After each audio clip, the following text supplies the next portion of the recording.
Bah, bah, bah. Welcome to another episode of Grow Deep with Miss Erica. This week, Miss Erica is dressed like a sheep because the Bible story that we're exploring has a sheep in it.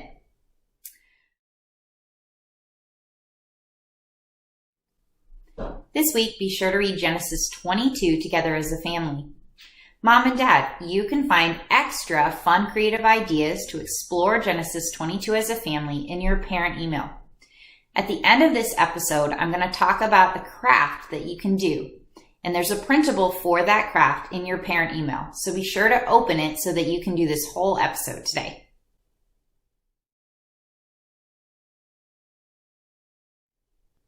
When we're looking at the story on our Big Bible timeline, you will see that we are still at Abraham. But this is our last week exploring Abraham.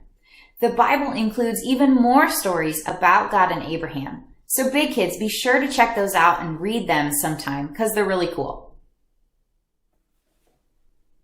In this week's story, God tells Abraham to go to the land of Moriah, to a very special mountain that I will show you. We learn from other Bible stories that this same mountain is where Jerusalem is built.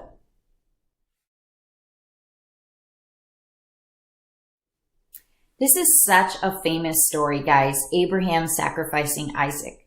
I'm sure that you've heard it before. I have read it a bunch of times. But that doesn't mean we shouldn't explore it again. This is actually how the Bible is designed. It was created to be meditation literature, which means it's a book that you're supposed to read and reread and reread and reread and reread every morning and every night for the rest of your life.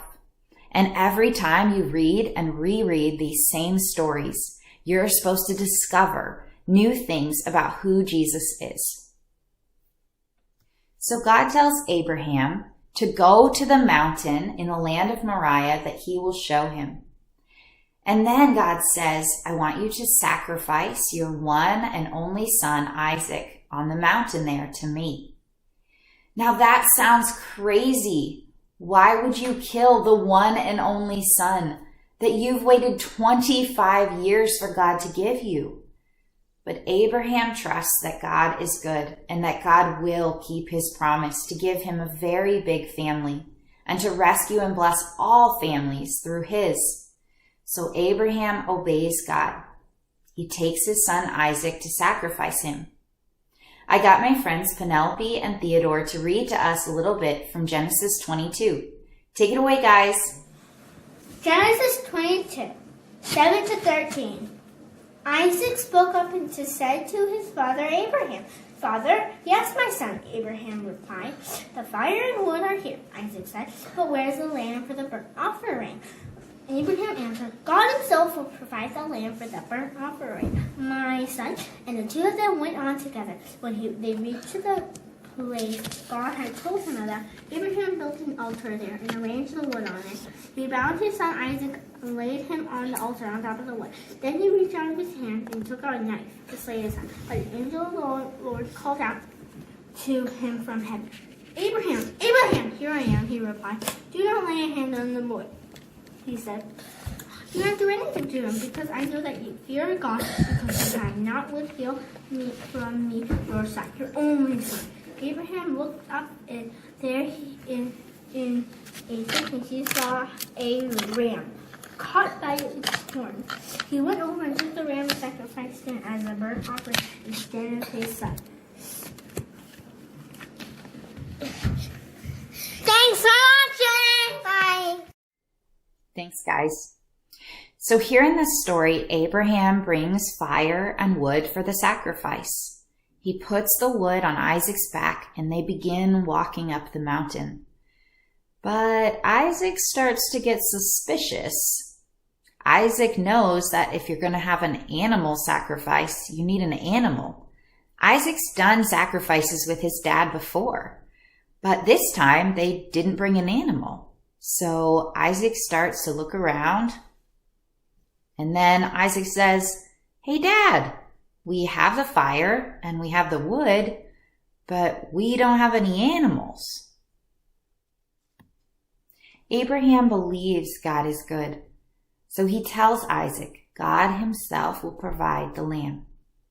Abraham doesn't really know what God will do, but Abraham believes that God is good, and he knows that God gave him this one son, Isaac, and that God promised him that he would make him into a very big family.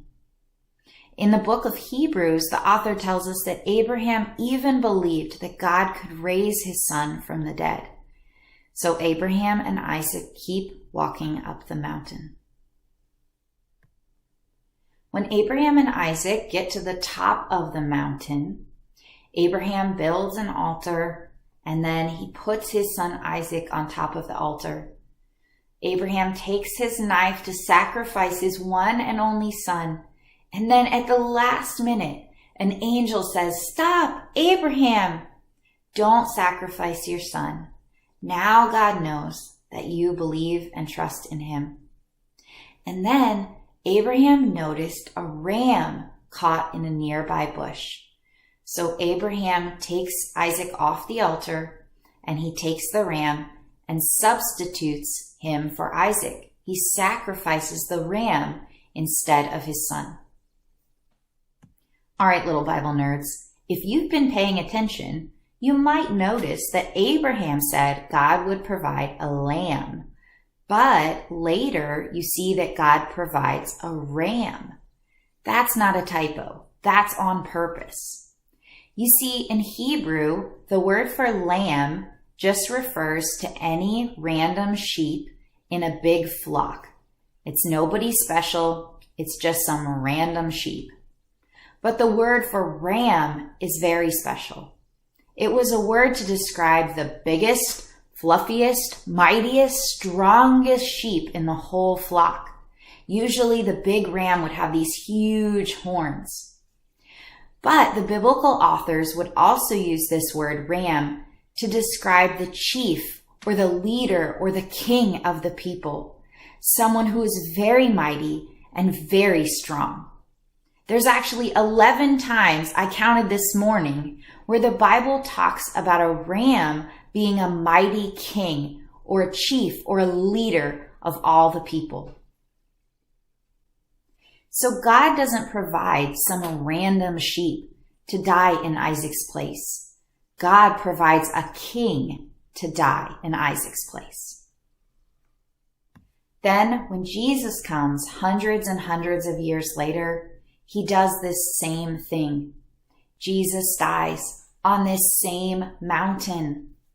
And the Bible talks about Jesus being the King of Kings, the best leader, the perfect prince, the chief of all humans, the King of Kings. This is who God provided to die for all people.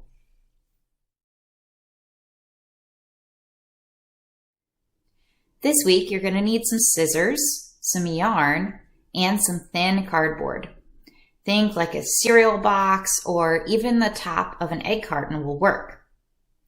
Then you're going to cut out of the cardboard the shape of a ram. You can make it up together as a family, or if you want, you can click on the Respond Together button in your parent email for a full description of this craft, along with a free ram printable. You can print it out and then trace around that ram on your cardboard. This is mine. I made it out of an egg carton. Then you're going to take your ram and your yarn, and you're going to start wrapping around your ram. Keep wrapping. You're going to want to wrap until your ram looks big and mighty and fat and fluffy. While you're wrapping, take turns as a family talking about one way Jesus is a good king.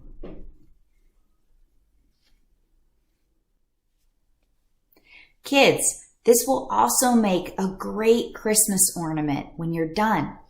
So save this little guy, and then in a few weeks you can hang him on your Christmas tree to remember that Jesus is a great king who died for you and me. All right, guys, it's been so fun hanging out with you. Thanks for watching another episode of Grow Deep with Miss Erica.